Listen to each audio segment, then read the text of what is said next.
Michael Jones, I'm going to turn it over to you. Thank you so much for being here with us today and for sharing everything, and I'll be here if you need me. Thanks, Christine. Really appreciate it. Hey, guys. It's great to be with you guys today. Hopefully my voice is coming through okay. We're getting a little bit of weather down in South Texas, and I think it's blowing things up north. So going to do my best to enunciate and make sure that I'm clear. But, again, very much appreciate the time that you guys are setting aside to really make a difference in your life, and I know that this is going to be fruitful, and my hope is that you'll be able to walk away from today's presentation and discussion with a couple of life-changing disciplines that you can put into practice, as well as a couple sales techniques that we will talk about at the end. Again, the idea here is that they are immediately actionable, so you should be able to see a tick up in your pipeline. But I want to give you guys just a brief overview of who I am if you're unfamiliar with me. I am a mortgage executive and a loan officer, still fully licensed, still originating.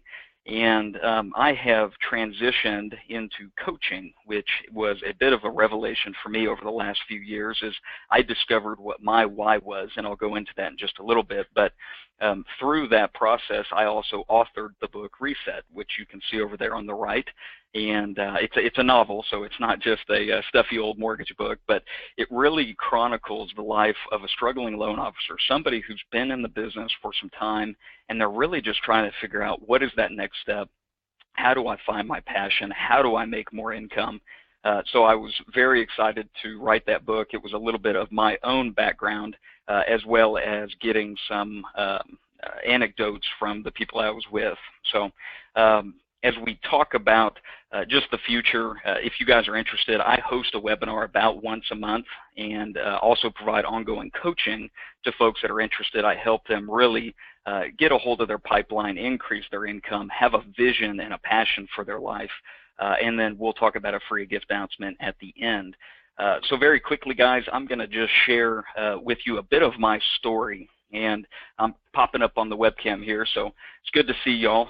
But going to share you just a little bit of my story. I was a loan officer in the Texas market, Dallas, Texas, and was doing 2 or 3 units a month. I was fairly successful being new to the business at a year, but yet I felt like I kept bumping my head against the wall. I wasn't happy. I was constantly fighting fires and conditions, and so I really decided that I have got to take ownership of not only my career but also my life, because the issues I was having with my career were spilling into my personal life. I was unhappy, and it just kind of drug me down. And so I really had a breakthrough moment after attending a conference and being exposed to Hal Elrod, The Miracle Morning, and really the disciplines that I learned from his book and his teachings to then implement into my life, so that I was a more successful person, and then I was a more successful originator.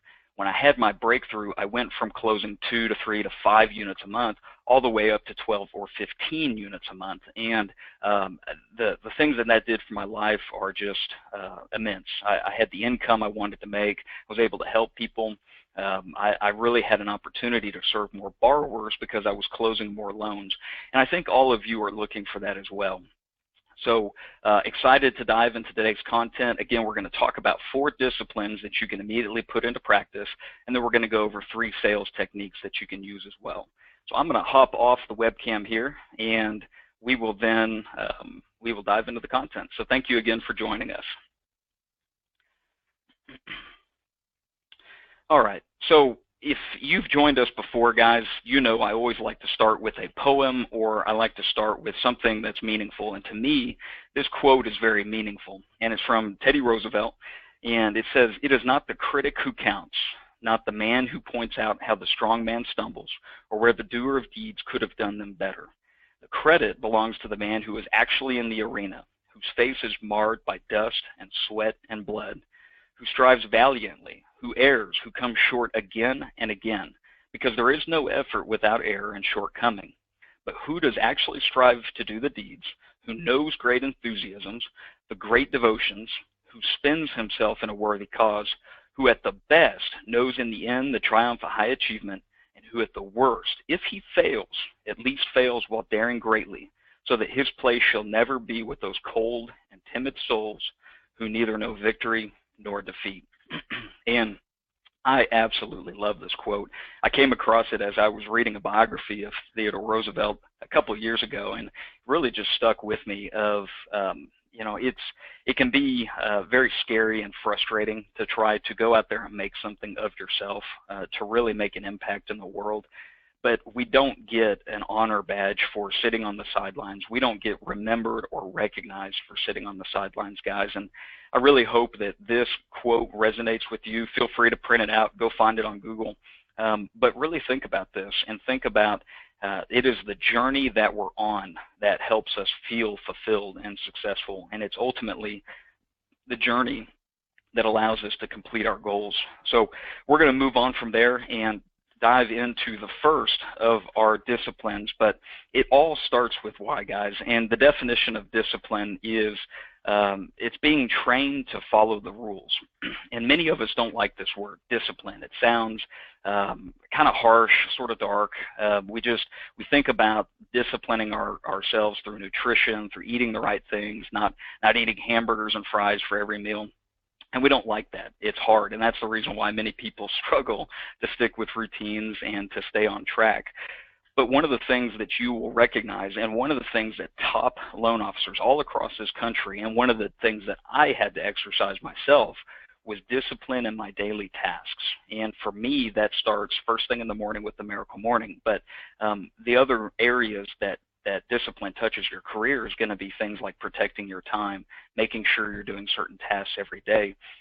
So I want you guys to embrace this concept of discipline, because even though it may seem like you're putting blinders on your life, or you're confining yourself to certain activities, the freedom that actually comes from discipline is what helps people be successful, because you know that from a certain period of time you're doing X activity, or you know that you need to be doing these activities every single day. And it's that type of repetition and it's that type of execution that all top loan officers have, and that I'm guessing many of you are missing.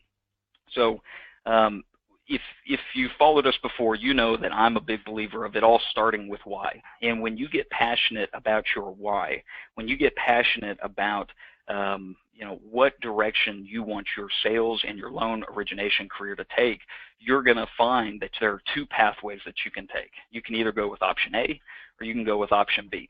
And option A in the field of discipline is the Autobahn. It's the superhighway. If you're exercising discipline, you're able to go as fast and as far as you want to go, because there's not going to be a lot of things that are in your way. But if you're going through life right now not executing very much discipline, allowing phone calls and meeting interruptions and life events to get in the place of you doing certain tasks every single day, it's like going down a county road in Texas and you're hitting potholes left and right. You're having to swerve all over the place. Maybe you get a flat tire and you get delayed and your closing doesn't happen on time. That's really the decision you have to make from here on out. You either get to pursue option A, or you have to go down option B. And I can promise you guys that option A is the much better road to travel, because again, you're going to go much farther, much faster. And again, guys, it's all about why. You've heard me say it 4 or 5 times on this podcast so far, but if you're not willing to take a step back from the craziness of life, whether it's juggling a new family, or now you have a lot of loans closing because we're getting to the tail end of the busy season, if you're not very clear on why it is that you're a loan originator and why this career allows you to achieve your life goals, that has meaning to you and purpose, and you get out of the bed excited every single morning, then you really need to pause and you need to hit that reset button, and you need to take time this weekend to sit down and figure out what's important to you. Because if you don't do that, you're going to continue to bump along and continue to have highs and lows in your origination career like a roller coaster, and really not hit those goals that you're wanting to hit. So guys, as we get into the start of discipline, which is forming habits, it all happens one step at a time. And it can be scary to think, what am I supposed to do today, tomorrow, the next week or month in order to hit 10 units a month, 15 units a month, whatever your goal is. It all starts with one step at a time. And if you guys are willing to commit to the 4 disciplines I'm about to line out, you will find that those steps are easier to take. You have direction and structure, and in little time at all, you're going to be on the right path. You're going to be on that option A, Autobahn, to hitting your sales goals. So one of the important things that happens with habits and in goal setting is accountability. And certainly coaching is a great way to get accountability, but there are probably people in your life right now, whether it's a branch manager or a sales manager or possibly even a spouse or a close friend, or even better yet, a referral partner that can hold you accountable to your goals, and you're willing to be held accountable to your goals. That's going to help you form these habits day in and day out, because in order to form a habit, you need to do the task days and days on end. You need to make sure that you're consistent with it. But the other thing that helps is having an award and a consequence, a reward and a consequence. If you know that you're going to have to look somebody in the eyes and let them down, or explain to them why you could or couldn't make your goals, you're going to be much more likely to actually achieve that goal. So I want you guys to think about somebody in your life who can act as an accountability partner, somebody that you can bring into the fold and have that not only shares with you their goals and how you can hold them accountable, but how you can do the same. And this is very, very powerful for realtors, because realtors, just like loan officers, are setting goals. They have income expectations. They are wanting to have a successful life, and a lot of times that means money. That means closings. And so you can partner with them and form that really close bond that otherwise doesn't exist between this referral partner, and you can even become very close friends with them. If you think it's difficult to keep a realtor around, try being a friend with them, because if you're friends, it's a lot harder for them to get upset after a deal blows up or something gets delayed that was out of your control. They know that you care about them, they care about you, and there's that level of trust there. So accountability is very, very strong, guys. But it all comes back to habit forming, and habits are formed in humans. If you look at the research and the psychology and the biology behind it, we form habits so that we can conserve energy. And it's interesting that we do this because oftentimes these habits that we form are actually bad for us. You know, your habit may be firing up your email the moment you get into the office, which sets your day off on a bad tone, because many times the emails you get are realtor concerns, or maybe a file just came in and out of underwriting and there's a problem that you have to address. If you're starting your day off on a bad note, how difficult is it going to be for you to overcome that and to get into the right mindset where you're going to sell and you're going to prospect and you're going to give your borrowers the best possible service? So guys, be thinking about the habits you're forming and be conscious of the reason why you're forming these habits. You do it because it's easy. You do it because your body is trying to conserve energy for your mind so that you can go on autopilot. And so guys, without further ado, we're finally here. We're about 10-15 minutes in. We're finally at the 4 disciplines that I want you guys to work on. And just reading through them real quick, I'm going to talk about time blocking. We're going to talk about follow-up and follow-through. We're going to talk about work-life balance. And the 4th, and arguably one of the most important, even though we'll talk on it a bit with time blocking, is prospecting and making sure you're doing it every single day. So time blocking is probably one of the most talked about disciplines out there, and yet so few people do it. And I think that's largely because loan officers tend to be big picture. They tend to be sales oriented.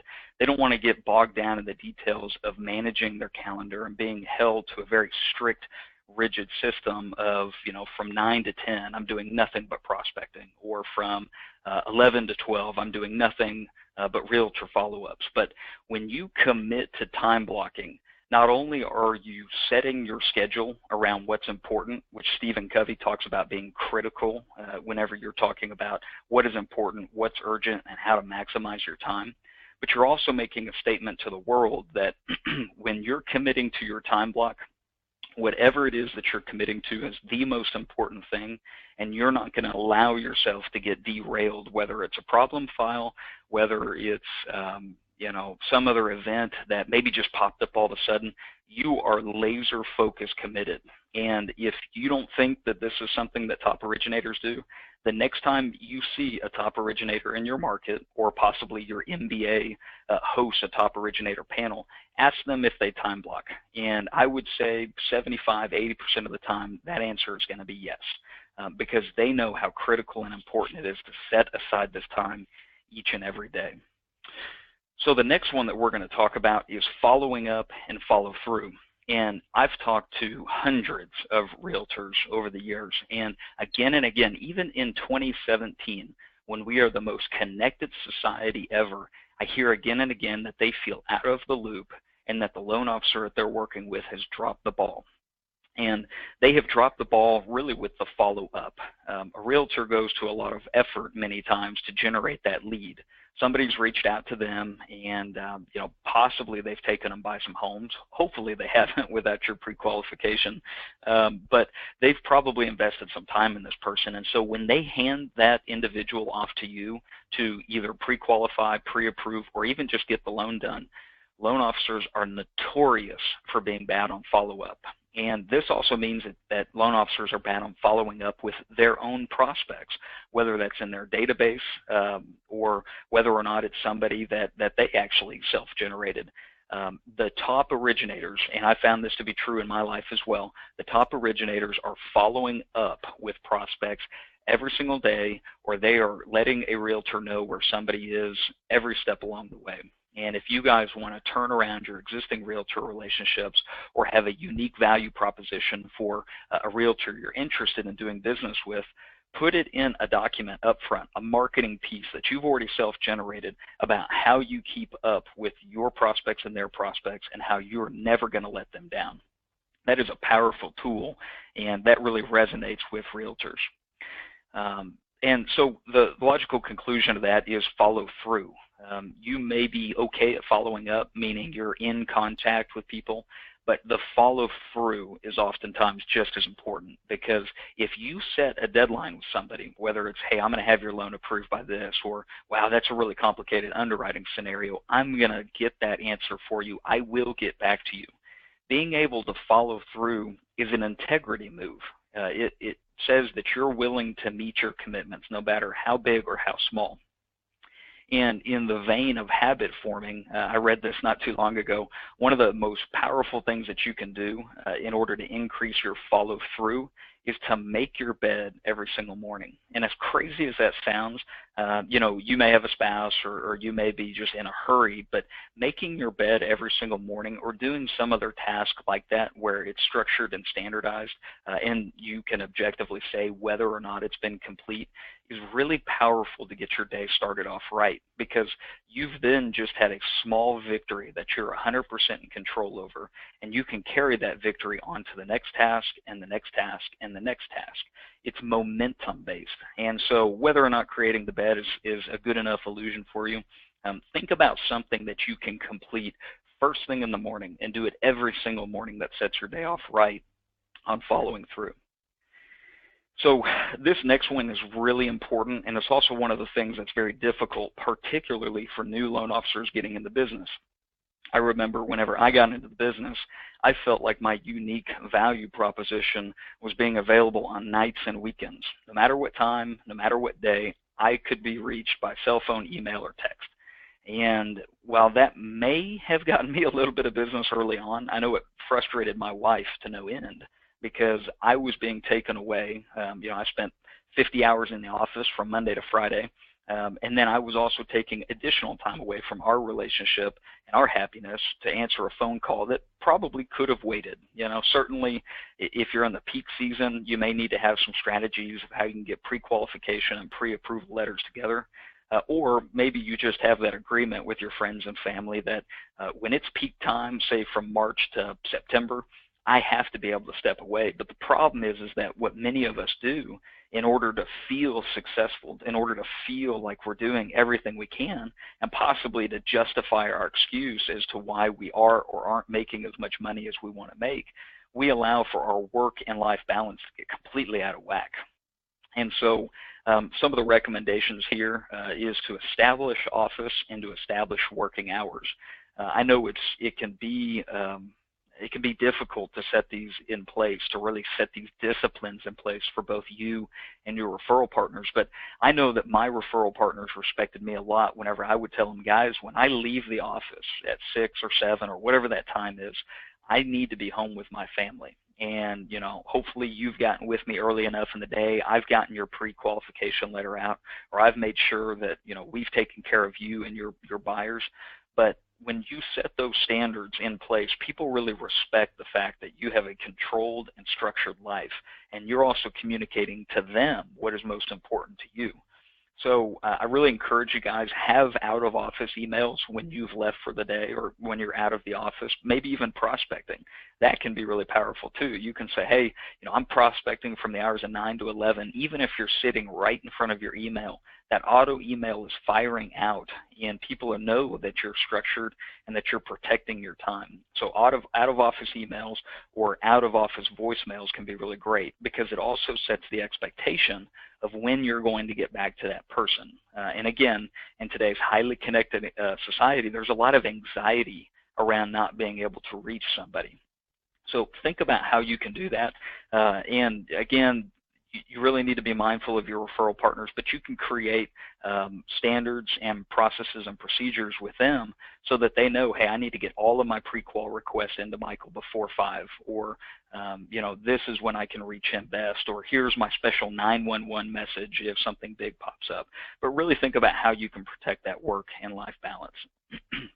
And guys, the final one, and I talked a little bit about this in the time blocking, but if you're not prospecting every single day, you really are doing it wrong. And, you know, it may be a little harsh to say, but about 40 to 50% of your day should be spent prospecting, because the momentum that you need and want to achieve requires the time investment. It requires you to be out meeting with realtors, meeting with companies where you can be a preferred lender, really investing every single day, because it's a numbers game. If you get enough relationships and enough conversations started, you will reap the harvest of that. So I also want you guys to really be intentional about what prospecting means, because it's very easy for us to say, oh, prospecting is anything I'm doing that has the possibility of generating a lead, which could include Facebook time. It could include mindlessly going through your emails or looking through old files, but you really need to have a committed strategy in order to make the most use of that time. Because what you don't want to do is walk away from a few hours of prospecting and have no new names, have no new momentum. And yet many of us conduct our days like that, and that's why we're not hitting the fundings that we want to hit every single month. So I recommend having a top 5 list. I recommend having a list of realtors and a list of borrower prospects that are top of your mind every single day, whether you're reaching out to them through Facebook, through an email, through you know, possibly even just a special letter to remind them that you're there for them, or, you know, trying to get that meeting in place. Having that list will help keep you accountable, and you'll have a target of what you're trying to achieve. I would also recommend that if you're really trying to figure out, are you working with the right realtors, the best realtors to be working with and the top agents to be working with are actually closing 1 deal or more a month. And that might sound crazy. You know, 1 deal a month's not a whole lot. In fact, as a loan officer, you would find it hard to be successful on 1 loan a month. But the national average for 2016 was about 4 transactions a year for a realtor. So imagine all those realtors you could be prospecting to who aren't closing deals, and you're spending your time and energy and money into these individuals that are not going to yield a return to you. So be very mindful of that, guys. Go after the people that are the top producers in their office, or who you know is closing at least 1 deal a month. And I call these the golden geese realtors. That's that golden egg that you can expect day in and day out, so that you can meet your basic income requirements, and then you're free to experiment. You're free to have fun with your career, because you know that your basic income needs are going to be met with a few of these relationships. So guys, also don't be afraid to remove someone from the list if you've received a solid and absolute no. If you're going after a top agent, you may receive a no at first, which is okay to try to be a backup, but we also know that there's danger in being the second loan officer, because what ends up happening is when you've committed to be number two and you're not constantly following up with these individuals, you could be really undermining your success because you're just sitting there waiting for this person to come to you. So make sure that you're being active in working with these relationships and making sure. Let me see. Christine, can you hear me okay? I think I'm getting some audio issues. Sorry, I was on mute. I can hear you just fine. Okay, good. Let's see. Yeah, if anybody is having any technical issues, feel free to type in the questions box, and I'll respond to those. So it looks like everybody's okay. Okay, good. Well, I'll keep on going. And is the share going okay? Because like I said, I'm getting a little bit of network issue. It sounds great on my end. I'm hearing that everyone's hearing us loud and clear. Okay, good. And visually, it's great. Yep. Okay, great. So just to wrap that idea up, guys, keep those big fish realtors on the list, and we're going to talk about a strategy here in just a moment of how you can make sure that you're following up with them and you can be top of mind if something happens. The final thing I'll talk about on prospecting every single day is it can be very helpful to have established methods in place. So for example, you may have a Monday ritual where you're following up with realtors that just hosted open houses that you've been prospecting to. Monday is the day that realtors should have a lot of leads that they can then give to you, and that's the critical time to make those calls because you're top of mind, they have leads to give out, and you can make sure that you're not missing any opportunities. Tuesday, for example, could be past client follow-up. This is a day that you have committed to following up with your past clients. It could be preparing birthday or anniversary letters. That was one of my favorite things to do because it lets people know that I care about them, I'm thinking about them, and I can even mention something important that's happened that I can bring to their attention that may lead to referral or possibly repeat business for me. On Wednesdays, you could do current prospects follow-up, meaning these may be people in your pipeline that are TBD approved. You've given them credit approval, and now you're waiting on a property. This could be somebody that's about to close, and you're doing something really special and unique for them. One of my favorite things to do, and hopefully you guys will take this tip as well, is I would make sure that I found a really big bouquet of balloons, and I would have it delivered to their place of business attached with some fresh, warm cookies, because if they worked in a cubicle or they worked in anywhere where there was a high exposure environment, I knew that I was going to be attracting attention to their desk. People were going to ask them what happened, and they would have an opportunity to give my name out immediately versus trying to figure out a way to work that into conversation. So try to take that tip. It's a lot of fun. Thursday, you could commit to social media because in today's connected age, you cannot skimp on being available on social media. And I'll even throw Zillow into the social media sphere, because one of the most powerful things you can do is have your past customers speak on your behalf, post reviews of how wonderful their experience was with you, what you did right, how willing you were to help them.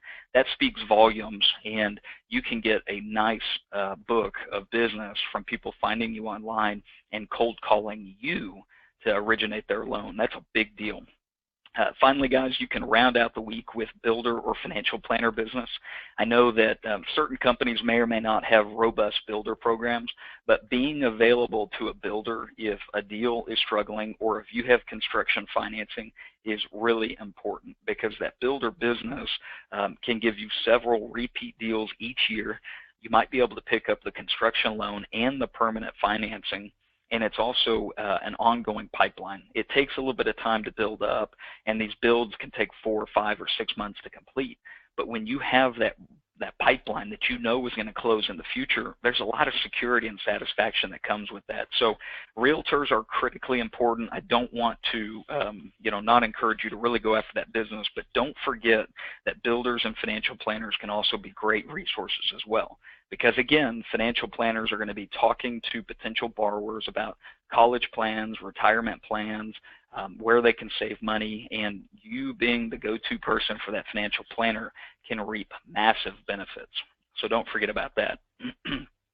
All right, guys, so I'm going to get into sale tactics now, and this is, I know that's what everybody's been looking forward to, and I'm really excited about these because they are a bit unique, and I know that you can, I know that you can immediately put these into practice so that you don't have, so that you can be fresh on the market and it can lead to immediate business.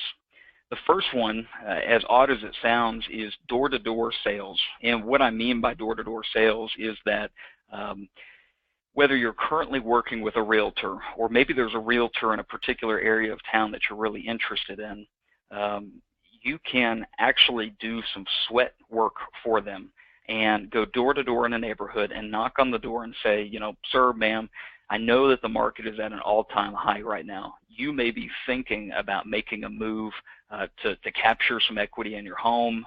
You know, you may be wanting to downsize, but now is the time to strike. And if you're comfortable with it, I'm going to take your name, your number, and your email so that the realtor that works in this neighborhood can provide you with a personalized CMA, a market analysis, so that you know exactly what you're dealing with. There's two benefits here, guys. The first one is that you are actively lead prospecting for a realtor, which is something they have to do day in and day out, and we get the benefit of those leads. But I'll tell you, one of the most powerful things that you can give to a realtor is you actually give them business. You give them a lead, and they'll be eating out of the palm of your hand, because I can almost guarantee you that the lender that they are constantly referring to is rarely, if ever, feeding deals back to them. So you can come to them with tens or hundreds of prospects for this neighborhood that they either care about, they live in, or they want to target, and you can be a huge value partner to them in that regard. The second thing is that it also gives you refinance. Oh, go ahead, Christine. Oh, sorry, Michael. We are still on Prospect Every Single Day slide. I think there are a couple more you wanted to advance. Just want to make sure you weren't having technical difficulties. Well, I could be. Let's see.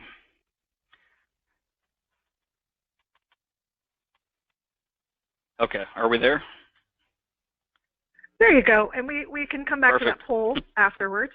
Thank you. Okay, great.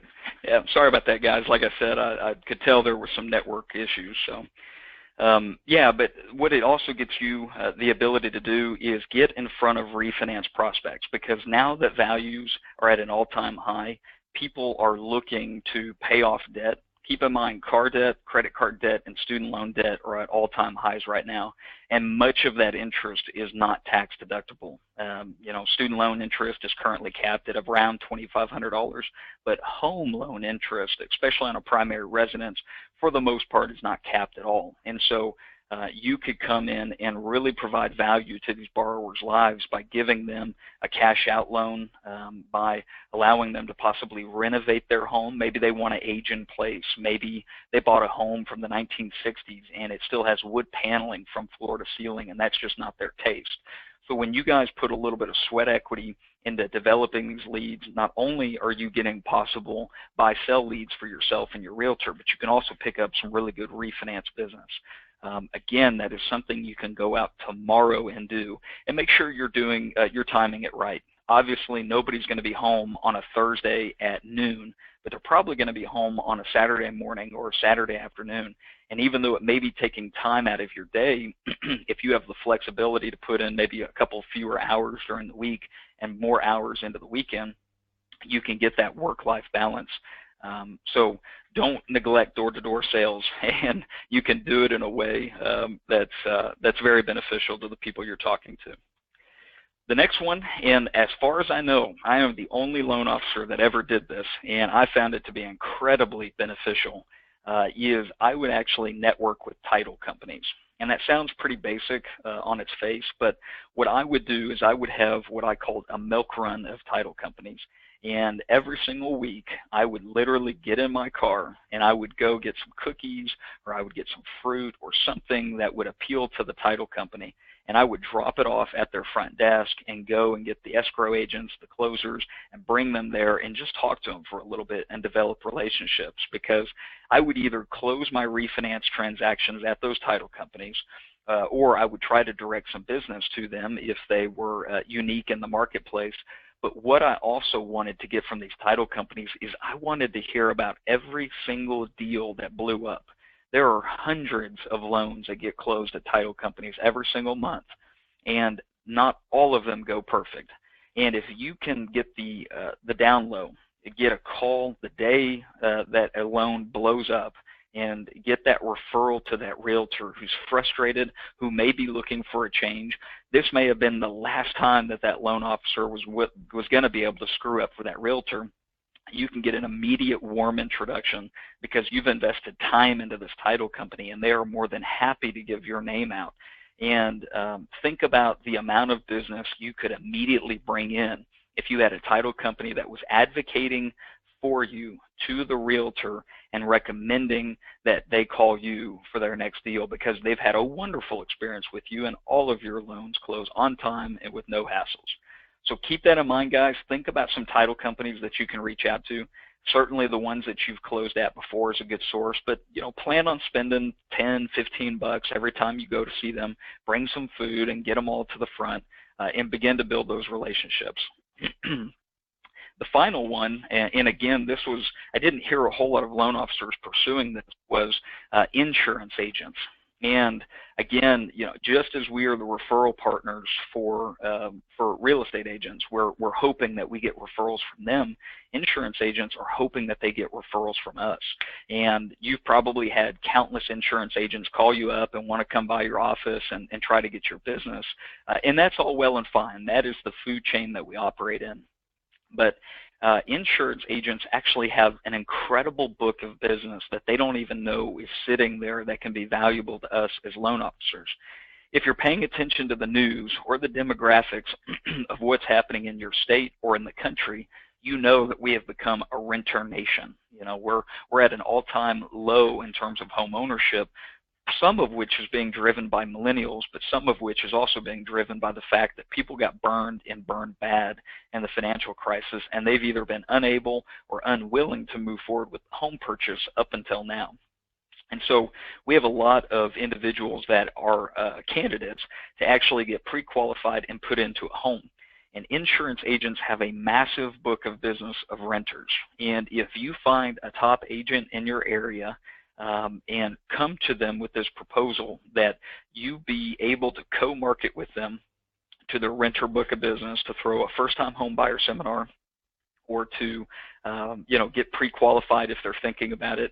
Maybe you give all of his current renters some sort of an appraisal credit. Anything like that, guys, is a benefit to his book of business.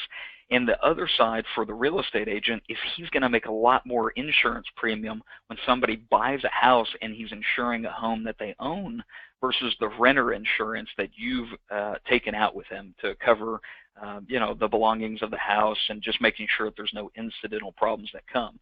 And I can't tell you how powerful that is. I mean, there are literally hundreds of names these people have that are renter policies that are thinking about moving, and if they simply got pre-qualified and hooked up with a realtor, again, you are in the driver's seat to give a realtor a referral, which is so rare and so valuable that you'll immediately pick up more realtor business from the people you're referring to.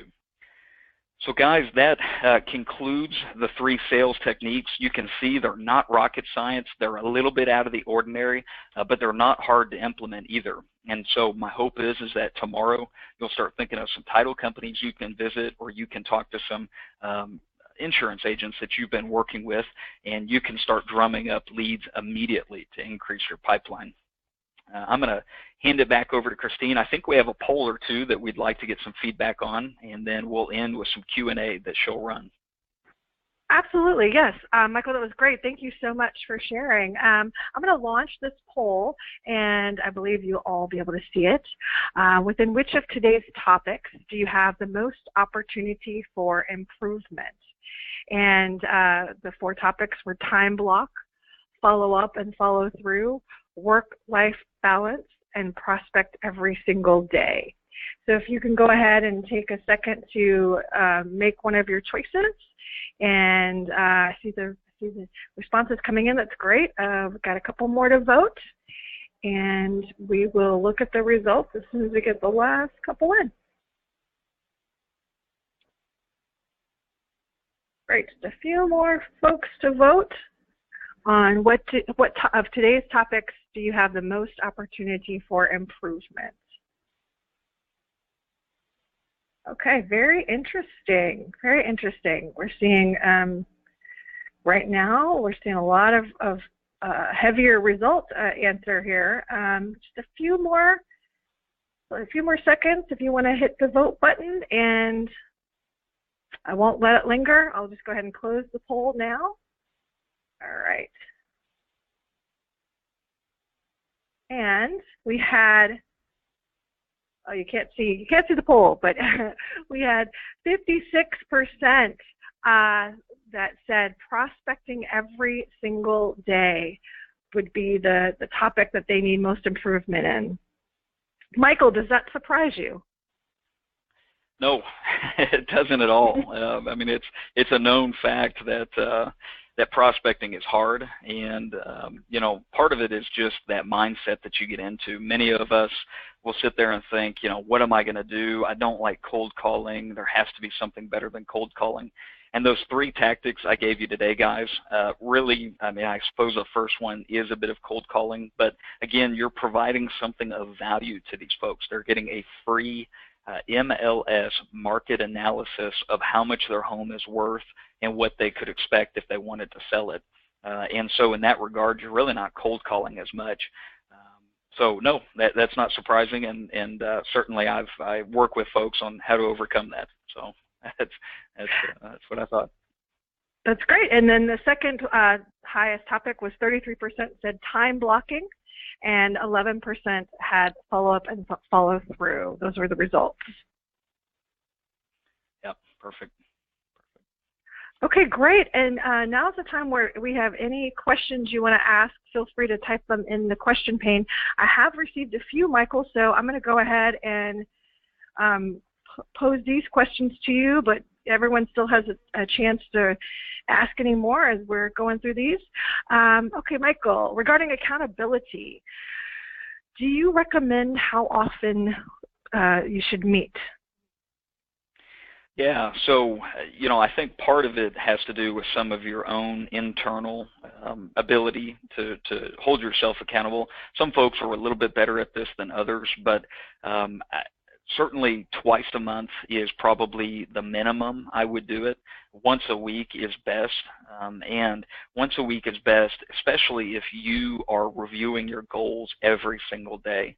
I alluded to the fact that the Miracle Morning is incredibly important for me. I've been doing it more or less every single day since October of 2014 when I first discovered it. But that's a perfect opportunity in the scribing and the journaling portion of that time block to be looking at your goals every single day, because an interesting thing happens, and it's called the Hawthorne effect, if you guys have ever heard of this. But what you focus on, what you give attention to and analyze and study tends to get results. And so if you write down a goal that says, okay, I want to close 3 loans next month, and you look at that every single day and you meet with an accountability partner at least once a week, you begin to realize that the activities you're doing on a day-to-day basis either aren't working or they may not be enough.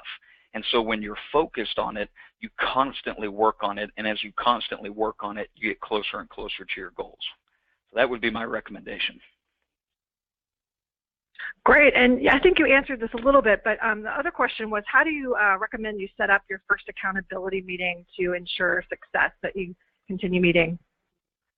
Yeah, you know, depending on whether or not it's a full-blown coach or, let's say, a referral partner. Again, I'm a big advocate of a referral partner being an accountability partner. But I think going into it, stating how long the session's going to be, and really refining what it is you want to be held accountable to. Many of you may be familiar with that SMART acronym when it comes to creating goals that are specific, measurable, attainable, realistic, and timely.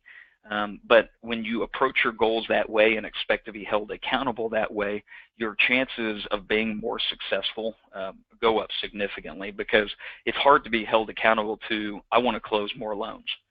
Okay, well, what does that mean? Is that, you know, 1 extra loan a month? Is that 10 loans a month? So really think about what it is you're wanting to be held accountable to, and then honestly be very open and willing to be coached, because accountability doesn't do any good if you're going to be defensive or combative with that accountability. So make sure that you are being held accountable by somebody you trust, and possibly somebody who's that's operating at a higher level than you, because they've been farther than you've been. They know the path, and whether that's a real estate partner who's maybe a little bit more successful than you, or a coach, they've hopefully walked in your shoes, and they can hold you accountable because they've been there. They know what it's like. Great. And I see one more question, but folks, feel free to, of course, email us afterwards if you have any more questions for Michael. He's very generous with wanting to help you with your questions. The last question, do you use these techniques in your coaching, and what kind of results are you getting? Yeah, I absolutely do. I structure my coaching to make sure that folks are sticking to some sort of a morning routine. I don't spend a whole lot of time on that each session, but if you want to change, I said this at the beginning, if you want to change your results, then you have to change who you are, and having a morning routine allows you to do that. You'll have more energy, your attitude will be better, your vision and what you want your life to be will be expanded, and it also gives you that drive, that fuel to achieve your goals. And so I hold people accountable to that first, and then we talk about what their goals are. So if somebody tells me that they want to get to 5 or 10 closings a month, we break that down into how many prospecting meetings do you have, how many calls per week do you need to hit, how many realtor meetings do you need to have, what are your expectation of metrics, and then we talk through that, because even just talking about the numbers gives somebody that accountability of, okay, I said that I wanted to close 10 loans, and that means that I need to have 70 meetings. Oh my gosh, well, how am I going to accomplish that? It really allows you to, again, have very specific, measurable goals and figure out the path forward. And so I've seen folks significantly, and I'm talking about adding 2 and 3 and 4 realtor relationships a week into their pipeline by following through with what I'm telling them to do, because a large part of this is really just having the energy and the confidence and the vision to go out, and you will get people on board with that if you're clear about what you want to do. All right, terrific, Michael. Thank you so much. That wraps the questions. Oh, wait, maybe one more. Okay, here's last one. You talk about goals, and we want to close a loan, but is it difficult to get a realtor to use you? How do you make it happen? How do you start? Yeah, so I think it really depends on what the objection is that the realtor has. It could be that oh, I've got a preferred lender. I'm going to continue to use them. Something you can immediately quit back to them is, oh, well, that's great. How many leads has your preferred lender gotten you? Does your preferred lender close this quickly? Usually the leads question immediately starts the gears turning in that realtor's mind, where they think, wow, no, they haven't got me anything. How can you do it? And that's when you can immediately turn around and say, well, I've got a market analysis strategy where I'm going to go door to door on your behalf, and I'm going to bring you a list of leads. Would that be something valuable to you? Would you be willing to give me a shot? That right there is easy to overcome any sort of, oh, I have my primary lender objections. And the other way that you can get around that is on your current book of business for any loans that you're closing, whether it's 1 loan a month or 10 loans a month. You're always going to be in relationship with 2 different realtors. You're going to have your relationship with your buyer realtor, and you're going to have a relationship with the seller realtor. And what many loan officers fail to do is realize that they have 100% of that seller realtor's attention, that listing agent, because that listing agent is banking on the fact that your loan has to close in order for them to get paid. And it's also a dry run that you get to have with that individual. And you get to show them what a strong loan officer you are, how great of a communicator you are, and how well your company functions. And when you deliver, when you email that listing agent, when you call that listing agent every couple of days to give them an update on how that loan is doing, you're building that trust that you would otherwise have to get with you're really starting from a different place than square one, because now you've already built up trust, and this person is willing to give you future business because of how well you treated them when they were the listing agent. And I've done that time and time again, and it builds your book of business so quickly when you execute. All right, great. Thank you, Michael. That looks like all the questions for now. I do want to encourage you all to use the questions box, because as we've heard Michael speak today, there's so many great tools he shared, tactics, things that maybe we've not thought of before. If there's anything that you would love to hear more about, maybe it was something he touched on today that you'd like him to elaborate more on, or maybe it's something that triggered another thought in your mind that you'd like to hear more about, go ahead and use that questions box to just send us a note that what you'd be interested in. And of course, feel free afterwards, we're going to send you a follow-up within 24 hours with a recording, and our gracious offer that Michael has offered, a free coaching assessment with him, and he has made time to meet with all of you that are on the call today. And you know, if you request that, he would certainly love to make that time for you, and we'll follow up with that in the email. And if you have any, you know, any future topics or any future questions, or any, I should say, current questions, feel free to email us right back at that email. We'll respond. And Michael, thank you so much for your time. Is there anything else you wanted to add? Did I miss anything? No, you did a great job. You know, guys, I really appreciate you taking the time to hear about how you can improve your career. Again, progress is made one step at a time. Today was that first step, and hopefully by committing to those 4 sales disciplines and then trying out those 3 sales techniques, you guys can really see an improvement in your book of business. So really excited you guys could join, and hopefully I'll get to talk to each of you. Definitely hit me up for that free assessment. Would love to speak with you. All right, everybody. Thank you again for your time, and have a wonderful rest of your week. Bye-bye.